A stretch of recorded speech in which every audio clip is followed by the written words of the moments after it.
Buongiorno, eccomi al Museo dell'Olio qua a Bardolino, nello specifico a Cisano di Bardolino. Allora, è la prima volta che mi trovo in questo museo, quindi è tutto nuovo. Sta arrivando anche una comitiva, ci sarà un gruppo con la guida, vediamo come riesco a organizzarmi con le riprese. Però io sono qua da solo, non ho la guida, quindi, quindi l'entrata è gratuita e poi di là c'è tutto lo shop, quindi sono entrato da lì, lì davanti c'è lo shop e mi hanno indicato l'entrata che è questa, che è gratuita. Ora c'è molto da vedere, questa cercherò di farvi vedere il più possibile, qui non posso andare oltre. E che cos'è questa? Questa immagino sia una pressa, qua c'è anche una descrizione e fa vedere come lavoravano. Questa è la prima macchina, quindi questa, e è uno strettoio per seconda pressione con verricello.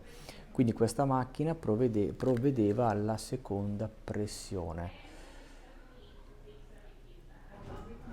ed è questa, ed è esattamente questa. Adesso è arrivato il gruppo, eccolo qua, quindi con tutta la guida, c'è un po' di movimento, almeno non siamo da soli. Bene, procediamo anche noi.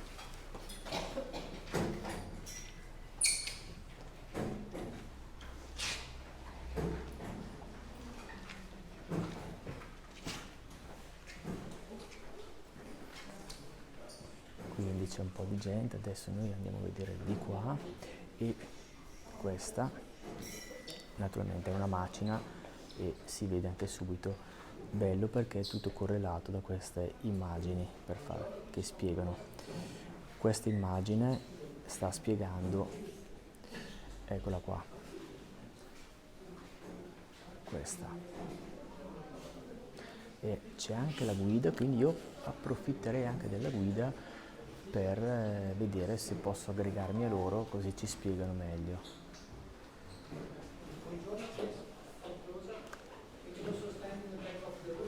Ah, però parla, parla in inglese, quindi sono tutti stranieri, no, parlano in inglese. Niente, noi continuiamo la visita. No, la visita è per un gruppo tutto in inglese, quindi ci arrangiamo, lo facciamo da soli.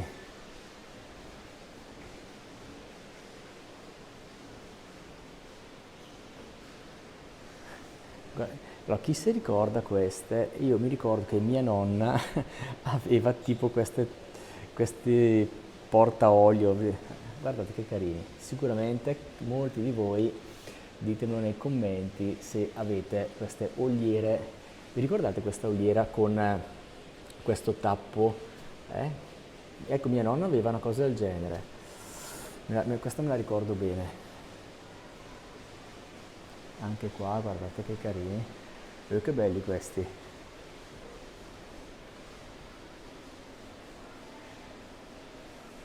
Questi un po' più moderni. E qui questa sala è dedicata a tutto il portaolio. Poi di qui delle macchine che ora penso che non mi metto a leggere perché non penso sia anche forse troppo interessante, ma sono abbastanza cose tecniche. Estrattore centrifugo, gruppo frangigramolatore. Magari vediamo queste immagini che sono un po' anche un po' storiche. E guardiamo, questa è una miniatura di una pressa a leva e lì hanno poi, vedete, hanno ridisegnato, questo è un disegno di come questa pressa, cioè della grandezza che aveva, e qui questo è un posto reale con il lago, non so esattamente dove sia, immagino sia qua vicino. Adesso arrivano, aspetta che mi sposto. Ja, det är okej. Det kan bli så ibland. Ah, ok, no, soltanto una guida perché ho c'ho il gruppo alle mie spalle, quindi allora, poi andiamo, ma in questa sala sì, si può andare dall'altra parte, adesso la vediamo. Io non so anche quanto grande sia il museo, non lo so, è la prima volta che ci vengo. Poi,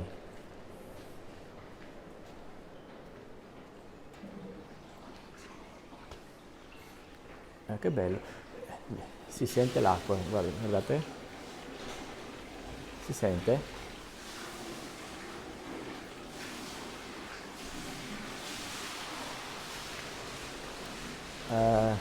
Spero che l'inquadratura sia buona, nel senso che vi dia una buona panoramica del posto.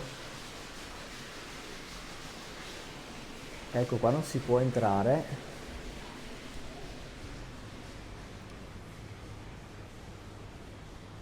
Qui immagino sia una sala quando per pochi gruppi magari... Ah, perché qua fanno le degustazioni, vedete? Qui probabilmente per il gruppo che ha prenotato infatti c'è pronta, vedete, tutta la degustazione con l'olio eccetera e mi sta già venendo fame.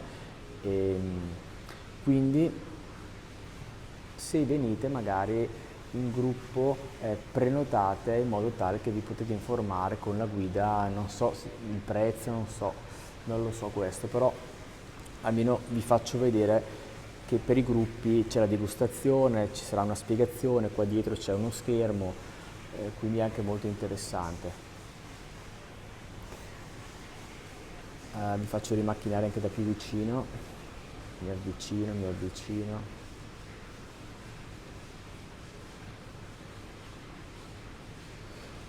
Va bene, adesso ci spostiamo. Qui poi c'è tutta una spiegazione sull'olio. L'olio d'oliva, tanto vi leggo, tanto che non arriva al gruppo, è una pianta di origine asiatica, quindi Siria e Persia, la cui coltura è passata innanzitutto in Grecia all'epoca della fondazione di Atene, siamo nel XVII secolo a.C. Successivamente nelle colonie greche, intanto vi faccio del posto, sparse nel bacino mediterraneo, ok, e successivamente con le colonie greche. È dimostrato che la coltura dell'olio è in relazione con epoche storiche remote e di avanzata civiltà asiatica, greca e romana. Ora, veramente c'è tanto qui da leggere, quindi io direi anche di proseguire. Per cosa ci dice? L'olivo appartiene alla famiglia delle Olacee, che annovera fra gli alberi il lingustro, la lilla, il frassino, eccetera. Poi c'è qualcosa di interessante. Con la caduta dell'impero romano iniziò il lento declino dell'olivo che durò fino al Rinascimento. In questo periodo l'olio d'oliva veniva utilizzato quasi esclusivamente per alimentare le lucerne votive nei luoghi sacri, in misura ridotta sulle mense dei nobili, quindi l'olio veniva utilizzato come combustibile. Gli atleti dovevano ungersi il corpo con oli di noci e alle donne era vietato l'uso dell'olio d'oliva come cosmetico. Pensate, adesso invece tutte le creme all'olio. Poi cosa dice? Significativo il fatto che di quest'epoca non esistono documenti attinenti alla coltivazione dell'olio. Sto per finire. Con il Rinascimento assistiamo alla rinascita dell'olio d'oliva, incoraggiata da autori che, in prosa o in poesia, pubblicano trattati specifici con chiari riferimenti ai testi latini. Ultima nota, da questo momento, quindi siamo nel Rinascimento, l'interesse per la coltura dell'olio e l'utilizzo del suo olio diventa una costante che dura tuttora, coinvolgendo anche paesi collocati fuori dal ristretto ambito mediterraneo, certamente. Qui fanno vedere la distribuzione, questo è naturalmente tutto il lago di Garda, hanno usato i chicchi di olio, quindi è la distribuzione territoriale degli olivi sul lago di Garda in provincia di Verona. Quindi come vedete c'è una forte concentrazione in tutta questa zona.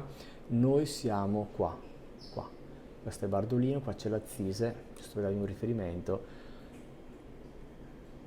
però come vedete c'è anche una buona concentrazione tutta qua. Bene, adesso noi scendiamo e guardate che bello, nello scendere si accendono le luci.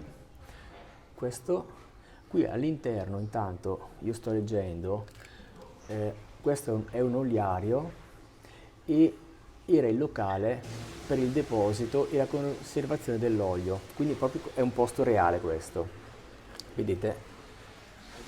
Spero si veda. Ah, guardate che bello che hanno riprodotto anche con il fuoco. Quindi questo era il magazzino. Quella è la caldaia, vi leggo qua.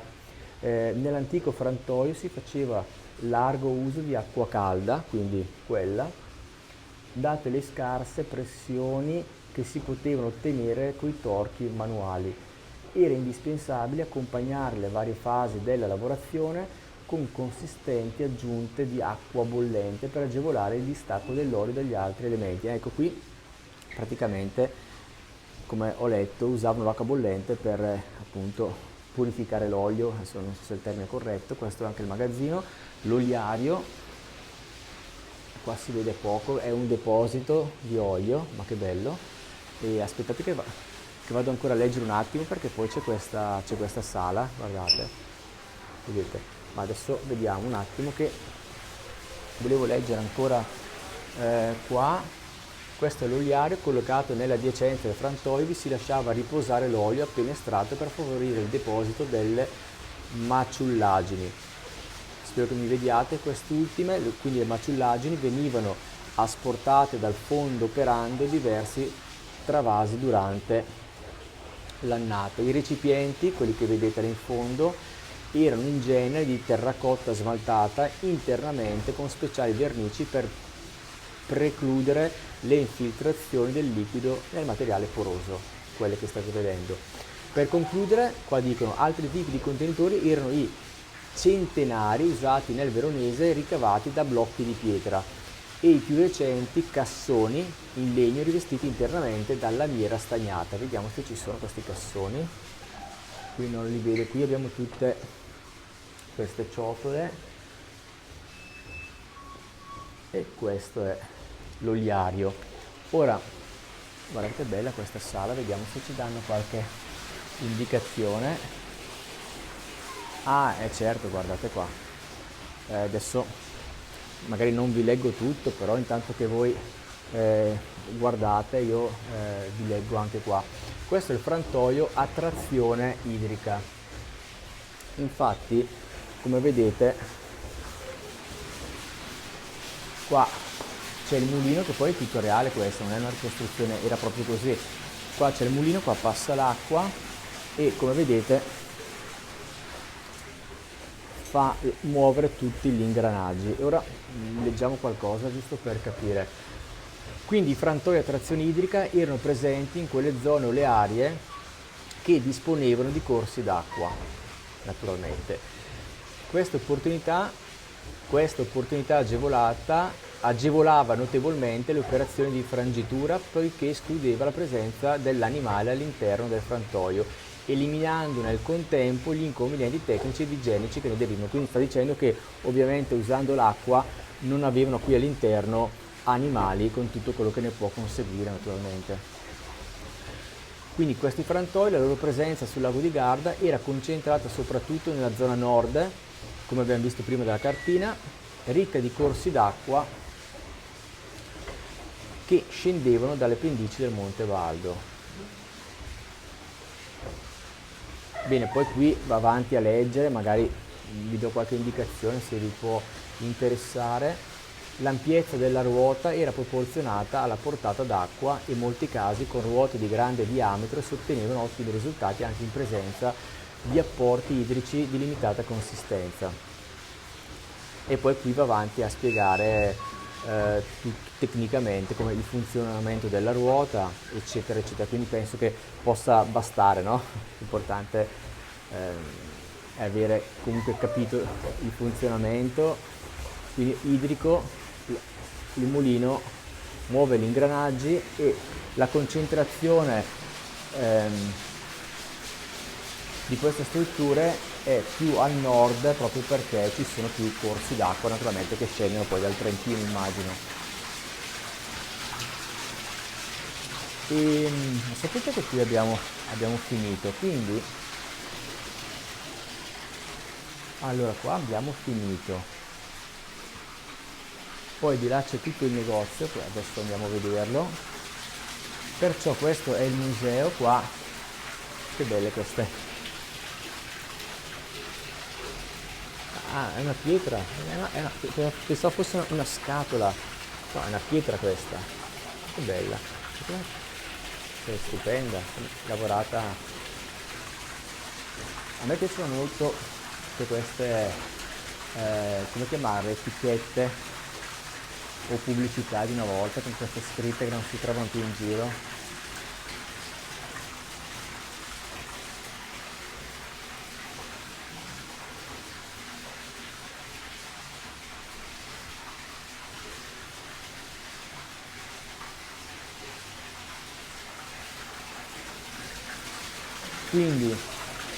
Quindi io direi che il museo è tutto questo, ora infatti il gruppo come vedete è là nella sala dove eravamo noi prima e ora andiamo a vedere il negozio, che dite?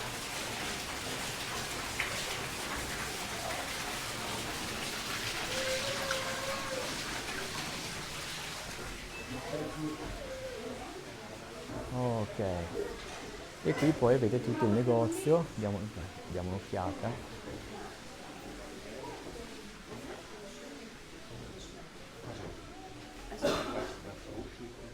Ah, questo è il liquore allo zabaione,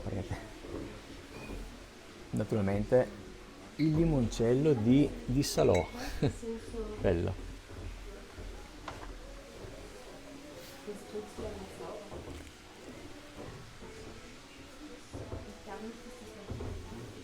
Condimento alimentare bianco, non so che cosa sia questo, cos'è? Ma è olio? Ma non lo so questo. Ah, sì, deve essere olio. Beh, c'è tantissima scelta, qui non saprei neanche. Allora, per esempio questo, aceto balsamico, questo qua, c'è un po' di tutto insomma. Ah, qui caperini, pesto, sugo, poi va bene, naturalmente c'è un po' di tutto. Io credo che uno se viene qui è più bello comprare l'olio, no? Poi piuttosto che il suo, sinceramente. Ah, vabbè, qui tutti questi carini. Porta tovagliolo. Questo è un carino, guardate questo che bello il pesto. Qui avete i libri,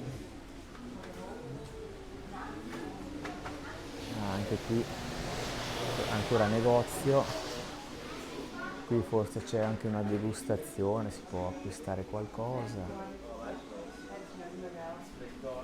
poi qua finisce e qui abbiamo finito e qui poi finisce Sushan, faccio vedere.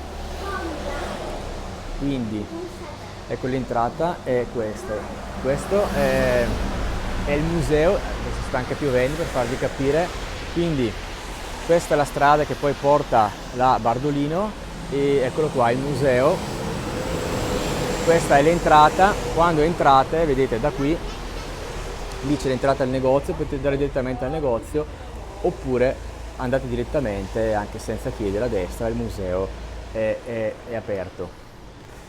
Bene, piove tantissimo, spero che il video vi sia piaciuto e ci vediamo in un prossimo video.